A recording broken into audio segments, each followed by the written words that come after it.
I watched Rick Powell delete 18 months of my work with one mouse click. He stood at the front of the conference room, finger hovering over that delete key like he was disarming a bomb. 32 guys from operations watching in dead silence. My turkey sandwich getting cold in my hand, and that goddamn smirk spreading across his face. "Cole's client intelligence system," he announced, reading my folder name off the projector screen. Or as I like to call it, 18 months of time-wasting social work. The screen blinked. Gone.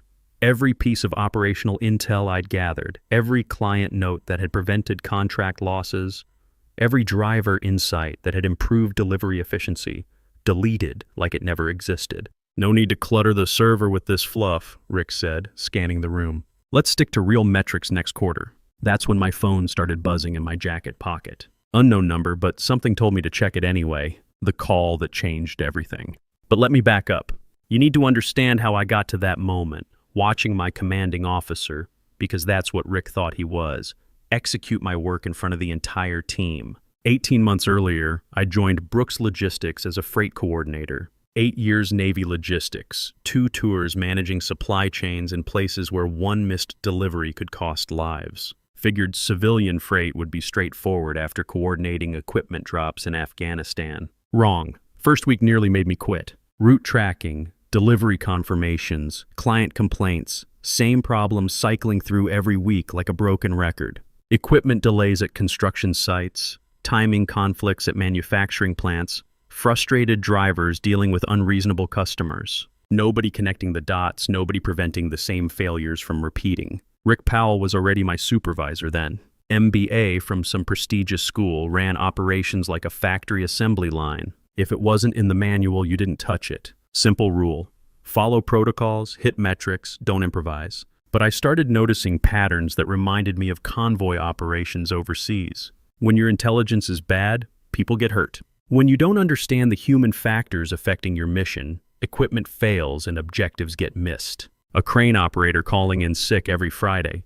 Turns out his kid was having seizures and he couldn't leave during school hours. Construction site complaining about early deliveries. Their safety briefings ran long because of new regulations. Manufacturing plant missing pickup windows, plant manager dealing with his father's cancer treatments and couldn't focus on scheduling. Standard operating procedure was to file complaints, note the problems, and blame external factors. We lost the Morrison construction account my second month. No analysis, no post-mission review. Rick's assessment, not a good fit anyway. But the site foreman had told me exactly what went wrong. Our drivers kept showing up when his crane operator was unavailable, creating safety hazards and schedule conflicts. Timing issue, nothing more. Fixable with basic situational awareness. So I started my own intelligence file. Not emotions, operational factors, family situations affecting performance, equipment schedules impacting delivery windows, site-specific requirements the official system ignored. When Kenny Walsh mentioned his regular construction route supervisor was getting married and would be distracted for 2 weeks, I logged it. Adjusted delivery protocols without making a big deal. Guy came back specifically requesting Kenny for the next month's runs. Another client mentioned their plant foreman was retiring and the replacement was inexperienced. I flagged it, briefed our drivers on extended communication protocols and extra verification procedures. What could have been a relationship reset became stronger operational coordination. I wasn't being soft. I was applying basic military intelligence principles. Know your operational environment, understand personnel factors, anticipate problems before they become mission failures. Rick caught wind after a few months. "Don't waste time on side chatter, Brennan. You're not their counselor." I nodded, kept my expression neutral. "Copy that," but I didn't stop. Just got more tactical about information gathering. The more intel I collected, the clearer the picture became. These weren't customer service notes. They were operational threat assessments. A foreman under family stress makes poor safety decisions. A crane operator worried about job security cuts corners on procedures. A plant manager dealing with medical emergencies can't maintain focus on efficiency protocols. One Tuesday morning, reviewing missed confirmations, Tony Romano called in. Ice cream distribution company, 8-year client, solid operational relationship.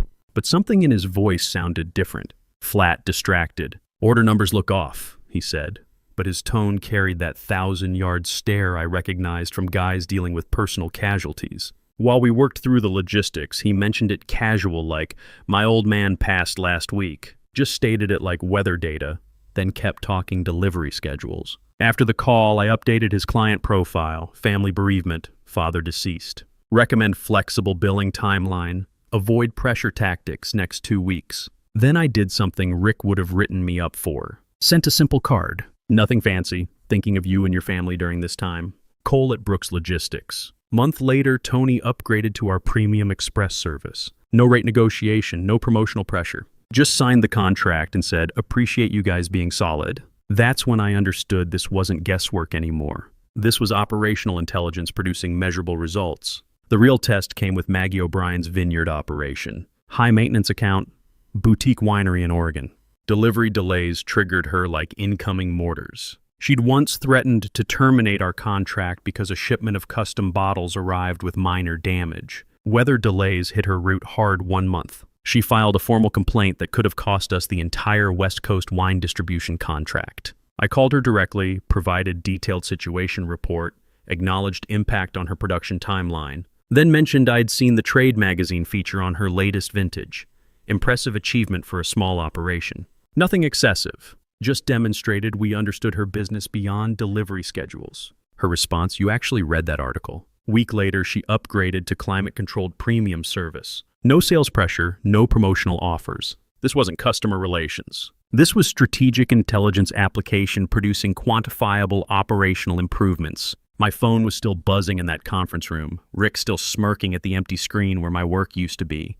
Drivers started noticing the operational improvements too. Kenny Walsh used to complain every time I assigned him the Denver construction route. Said the site supervisor was aggressive and unreasonable, made every delivery feel like walking through a minefield. I called the supervisor directly, listened to his actual concerns. Turned out he wasn't unreasonable. He was frustrated because morning deliveries disrupted his crew's mandatory safety briefings. New OSHA regulations required extended protocols, and early arrivals created scheduling conflicts that affected compliance. Simple fix. Shifted Kenny's delivery window back 3 hours. Next time Kenny ran Denver, he came back with a different story. Guy actually thanked me for being flexible. Asked about my family, offered coffee. Complete turnaround. After that, Kenny specifically requested Denver routes every Friday. Same client, same delivery requirements, different operational understanding.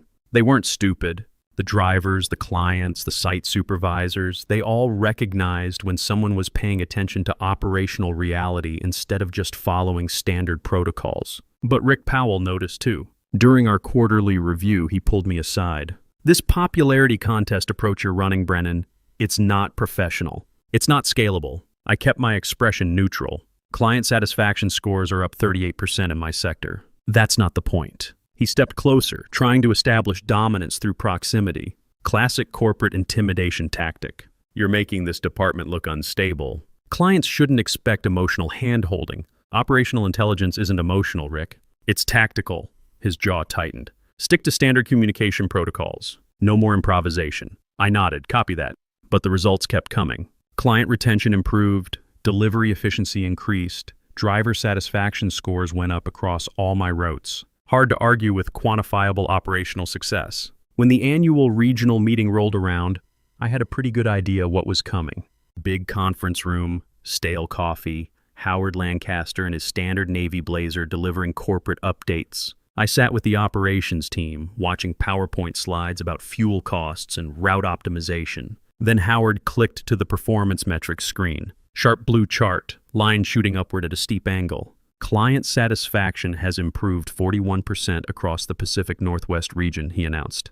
That's our highest improvement in 7 years. Actual applause from the room. Not polite corporate clapping, real appreciation. Howard continued, contract renewal rates are up significantly. Multiple clients have voluntarily upgraded service tiers. Driver retention has improved and operational efficiency metrics show consistent gains. That familiar feeling from successful convoy operations, mission accomplished. But I kept my expression professional. Howard didn't mention my name. Didn't need to. Every guy in operations turned to look at me, even the ones who used to roll their eyes when I asked about client family situations or site-specific operational requirements. Rick Powell sat 3 seats away, arms crossed, foot tapping under the table like he was counting down to something. After the meeting, he followed me to the break room. Let's discuss your methodology, he said, closing the door behind us. Which methodology? Don't play dumb, Brennan. You think I don't know what that presentation was really about? I kept my tone level. Howard presented regional performance metrics. Standard quarterly review. Rick stepped closer. This whole emotional manipulation routine you've been running, it's unprofessional. You're making operational decisions based on personal feelings instead of data-driven protocols. Client retention is data. Revenue increase is data. Efficiency improvements are measurable metrics. That's not what I'm talking about. He pulled out a printed memo and dropped it on the table. You're being reassigned to special projects. I want a comprehensive analysis of your client interaction methods. Every conversation, every note, every deviation from standard protocol. Full documentation for executive review. I stared at the memo. Standard punishment detail disguised as performance evaluation. Time frame, 3 weeks. Complete operational analysis with recommendations for scalable implementation. He was trying to bury me in paperwork while taking credit for the improved metrics. Classic corporate maneuvering. Understood. Just so we're clear, Brennan, this doesn't make you irreplaceable. Results are team efforts, not individual achievements. I took the memo without comment and walked out. 3 weeks. Stayed late every night, surviving on vending machine food and bad coffee. Dug through everything. Call logs, delivery records, client feedback forms, internal communications. Built comprehensive spreadsheets connecting client upgrade decisions to proactive communication frequency. Mapped revenue improvements to problem-solving initiatives. 67 pages of documented operational intelligence proving that situational awareness improved both client satisfaction and company profitability. Every metric cross-referenced, every improvement quantified, every successful intervention cataloged. When I submitted the report, I wasn't tired. I felt like I'd just completed mission prep for a major operation. Rick accepted it like routine paperwork. I'll review this and provide feedback. Copy that. Just remember, Brennan, individual tactics don't automatically translate to department-wide strategy. I didn't respond. Let him interpret my silence however he wanted. The email arrived next morning. Subject line, mandatory training, communication protocols, standardization. Rick had reserved the main conference room for 2 hours. All operations personnel required to attend. I knew exactly what this was. Not training, public execution. But I showed up anyway, took my usual position by the windows, second row. Military bearing, professional composure. Whatever Rick had planned, I'd handle it like any other operational challenge. Rick stood at the front, hand on the presentation remote, corporate smile that didn't reach his eyes. Thanks for attending, he began. Today we're examining client communication methods. What works, what creates inefficiencies, and what represents professional best practices versus personal indulgence. He clicked the remote. My stomach went tight, but I kept my expression neutral. There on the projector screen, the front page of my operational analysis, the 67-page report I'd spent 3 weeks building. Charts, metrics, client interaction summaries, all displayed like evidence at a court-martial. Rick didn't look at me. Let's examine some examples of what not to do. That's when I understood. He wasn't just dismissing my work. He was going to publicly humiliate me with it. My phone buzzed in my jacket pocket. Unknown number again. Rick clicked to slide 2. A client note I documented about equipment delivery during family bereavement. He read it aloud in a mocking tone. Site supervisor requested delivery delay due to family funeral. Confirmed alternative schedule and implemented follow-up protocol for Monday. He scanned the room with that corporate superiority look. Seriously, we're tracking family funerals now? What's next, birthday parties? Dead silence, nobody laughed. Click, another slide. Crane operator's son deployed overseas, stress affecting operational performance. Recommend consistent scheduling and clear communication protocols. Rick smirked. Are we running a logistics company or a counseling service? Still nobody laughed. I caught Kenny's eye across the room. His jaw was set tight. So were half the other guys. Rick kept going. 10 more slides, each one twisting operational intelligence into corporate comedy. A note about plant manager retirement planning. Another about foreman safety concerns. Every piece of information that had prevented problems or strengthened client relationships. All turned into ammunition for his efficiency theater. I sat there, hands steady on my knees, watching him destroy 18 months of proven results. Not embarrassed, calculating. These are operational distractions, Rick declared. This kind of hand-holding creates unrealistic client expectations. Our job is logistics coordination, not life coaching. Then he displayed the final slide. My revenue correlation chart showing direct connection between proactive communication and contract renewals. 41% improvement in client satisfaction. Quantifiable results. He ignored the numbers completely, just hovered his mouse over the shared drive folder. I've decided this database creates unnecessary complications. One click, delete. Server space is expensive. Starting next quarter, we'll focus on measurable metrics only. Complete silence. 32 guys watching their supervisor delete proven operational improvements because they didn't fit his corporate efficiency model. My phone buzzed again. Same unknown number. I stood up, stepped toward the door like I was heading to the restroom, kept walking to the hallway. Cole Brennan, this is Pat Sullivan, Apex Freight Solutions. You got 5 minutes? I pressed my back against the wall, watched through the glass as Rick continued his presentation. You've got 3. She laughed. Genuine, not corporate fake. Fair enough. Direct approach. We've been tracking your operational results at Brooks. The client intelligence system, that's your development, correct? I didn't confirm immediately. We've interviewed 6 clients who renewed or upgraded this year. They all mentioned you specifically. Also spoke with 4 drivers who transferred to our company from Brooks. Same feedback. My pulse stayed steady, but I felt that familiar pre-mission focus kicking in. What's the offer? Director of Client Operations. Base salary $95,000. Profit sharing, equity options. Remote flexibility when needed. You build your team using whatever methods work. No hesitation.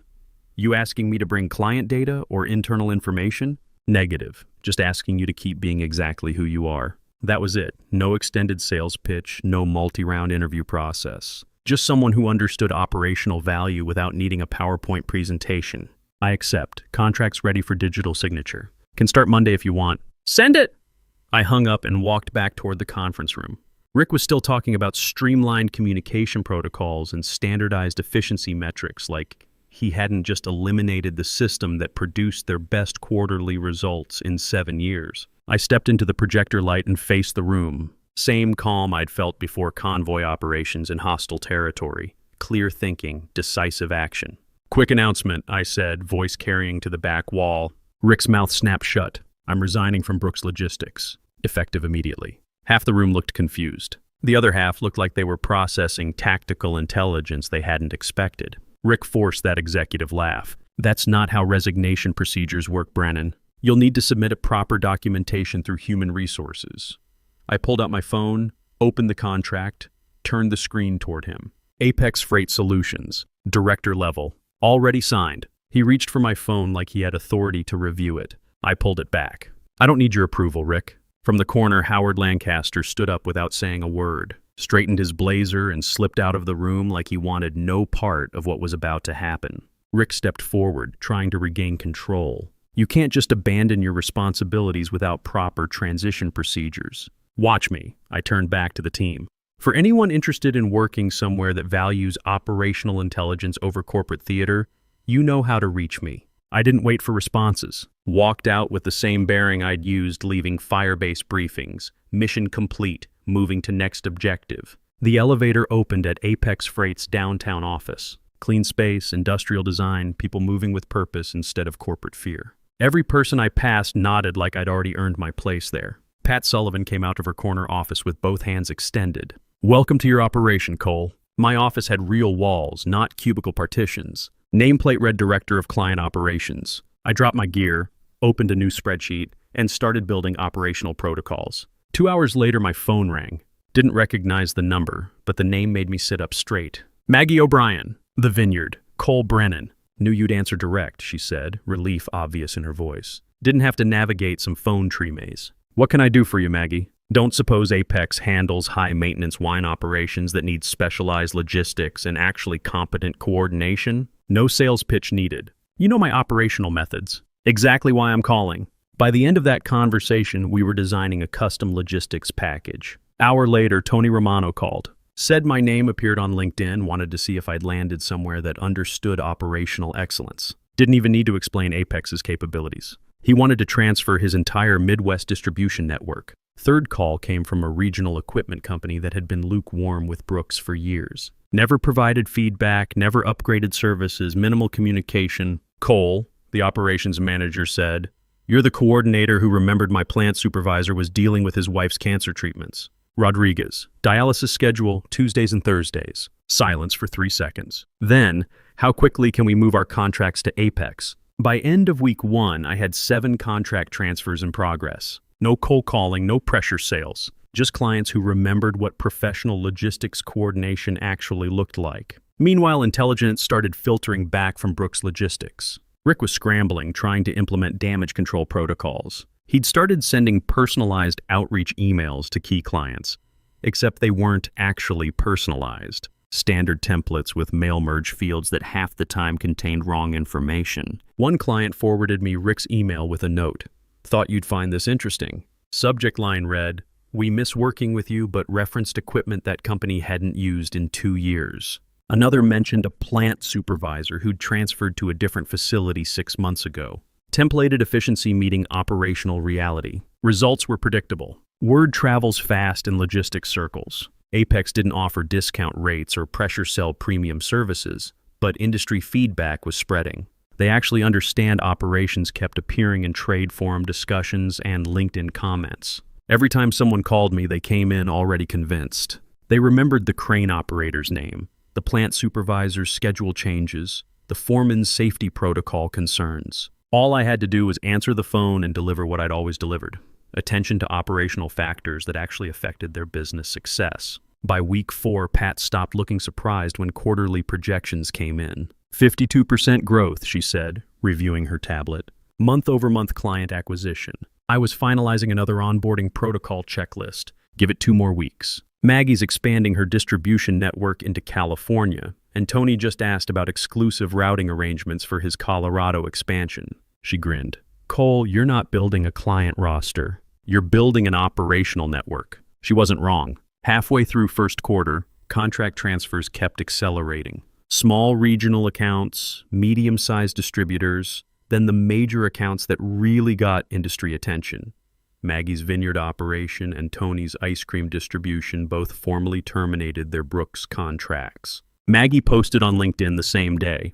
Professional post. Didn't mention names, but thanked the logistics coordinator who treated our operation like it mattered, not like account number 47. Tony commented with agreement and a thumbs up.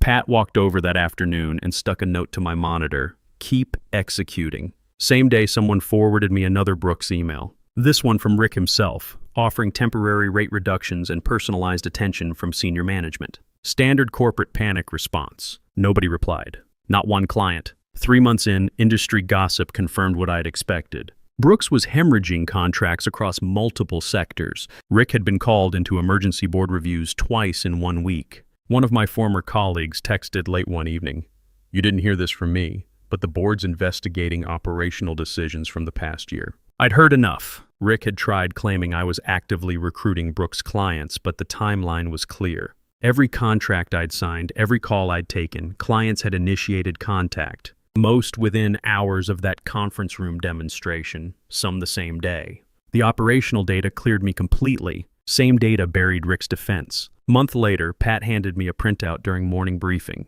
Rick's final strategic move, she said. Mass email to Brooks' remaining client base, offering emergency rate cuts and executive-level oversight of all delivery operations. Nobody responded. That was the last time Rick Powell's name came up in professional conversation. Truth was, I didn't need revenge operations. Didn't need to sabotage his career or burn professional bridges. He'd handled all of that himself, one deleted file at a time. I just gave clients an alternative, and they made their own tactical decisions. 4 months later, reviewing quarterly performance reports, my assistant knocked on the office door. "Call from Howard Lancaster," she said. "Claims it's urgent operational matter." I stared at her for 3 seconds. Hadn't heard that name since the day I walked out of Brooks. "Put him through." Howard came on smooth and diplomatic, like he hadn't abandoned ship during that conference room confrontation. "Cole, hoping we can discuss potential collaboration opportunities that benefit both organizations." "Didn't realize we were still operating in the same sector, Howard." He gave that executive chuckle they use when they're trying to project confidence while drowning. "Brooks has experienced some challenging market conditions. We've reevaluated certain operational approaches and would like to offer you a senior leadership position." I leaned back, watching afternoon traffic through my office windows. Continue. Senior Vice President of Strategic Operations. Complete autonomy over client relations, team development, operational methodology. Your protocols, your decisions, compensation package. Double your previous Brooks salary, plus performance bonuses and equity participation. Additional considerations? Full departmental authority. Your recruitment choices, your structural decisions. We're prepared to be extremely flexible. I let silence stretch until it became uncomfortable. Howard Apex provided all of that before it became a desperate necessity. He cleared his throat. I understand, but I don't think you're appreciating the full scope of what Brooks is offering. I think I'm appreciating it perfectly. Cole, this represents a significant opportunity to, Howard, I'm not returning to Brooks. He didn't argue, just quiet acknowledgement and disconnection. 6 weeks later, Brooks announced layoffs affecting 40% of operations personnel. Industry news confirmed they'd sold 2 regional divisions to a Chicago-based firm nobody recognized. Rick Powell wasn't mentioned in remaining organizational structure. Someone forwarded me his updated LinkedIn profile. Operations consultant, process optimization, available for project-based engagements. No mention of Brooks, no mention of management titles. Generic corporate headshot and a list of fabricated achievements. Same day that news broke, Pat called me into her office. We want to formalize your position, she said, sliding a contract across her desk. Header read Apex Freight Solutions with a title across the top, Managing Partner, Strategic Operations Division. I signed before sitting down. The office I used to occupy was just workspace. Now I commanded an entire floor, full operational team, complete strategic autonomy. Real authority, not corporate theater. And I didn't chase business anymore, it came to us. Every contract renewal happened because clients trusted our operational capabilities. We knew their equipment schedules, their personnel situations, their site-specific requirements. We showed up when competitors were still following standard protocols. Industry messages started arriving regularly. Not from clients, from former Brooks personnel. Simple requests, mostly. Any openings available? You were right about operational intelligence. Wish I'd followed your lead. I hired when positions opened, kept building the kind of operation I'd always wanted to run. Perfect thing was, I never had to destroy anything. Rick had handled that mission himself, one efficiency protocol at a time. His obsession with standardized metrics blinded him to the fundamental truth about logistics. People don't stay because you follow procedures. They stay because they know you understand their operational reality. No lawsuits, no public confrontations, no corporate drama, just contracts quietly transferring from one company to another, one satisfied client at a time. Now, when I walk Apex operations floors, I see evidence of what actually works. Photos of drivers' families on workstations, notes about client operational schedules, updates on plant manager retirements and safety officer concerns. Every client file contains operational intelligence that isn't about revenue projections. It's about understanding the human factors that affect mission success. When emails arrive starting with, you probably don't remember this, but I do, every single operational detail. Rick thought it was inefficient social work. I proved it was strategic advantage. And the best part? I didn't need revenge. I just got too damn good to ignore.